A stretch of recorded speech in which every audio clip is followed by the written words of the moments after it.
નમસ્કાર, આપ જોઈ રહ્યા છો નેશન પ્લસ ન્યૂઝ. હું છું આપની સાથે વિભિક્ષા પરમાર. વડોદરા જિલ્લાના શિનોર તાલુકા મથકે દીપડાનો આતંક સામે આવતા સમગ્ર વિસ્તારમાં ભારે ફફડાટ વ્યાપી ગયો છે. શિનોરથી સાધલી જવાના મુખ્ય માર્ગ પર આવેલી વસાહત નજીક રાત્રિના સમયે એક સાથે 2 દીપડા પાણી પીવા આવી પહોંચ્યા હતા. વડોદરાના શિનોરથી સાધલી જવાના મુખ્ય માર્ગ પર આવેલા પશુઓને પાણી પીવાના હોજ પાસે મોડી રાત્રે 2 દીપડા પાણી પીવા આવ્યા હતા.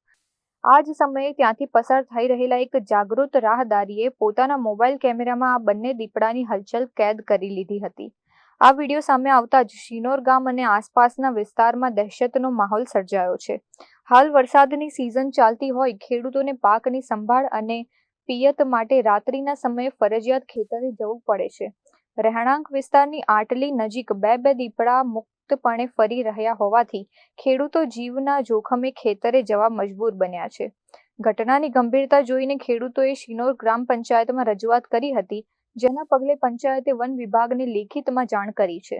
બીજી તરફ સ્થિતિની ગંભીરતાને ધ્યાનમાં રાખી વડોદરા જિલ્લા ભાજપ કોષાધ્યક્ષ સચિન પટેલે પણ શિનોર વન વિભાગને તાત્કાલિક ધોરણે પાંજરા મૂકી બંને દીપડાને પકડી પાડવા રજૂઆત કરી છે.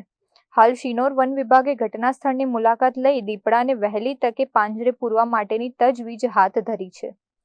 Rahul Prajapati, nation plus news, Shinor. સમાચારોના સતત અપડેટ મેળવવા માટે અમારી નેશન પ્લસ ન્યૂઝની યુટ્યુબ ચેનલને સબસ્ક્રાઇબ કરો, બેલ આઇકન દબાવો અને જોડાયેલા રહો ફેસબુક, ઇન્સ્ટાગ્રામ અને ટ્વિટર પર.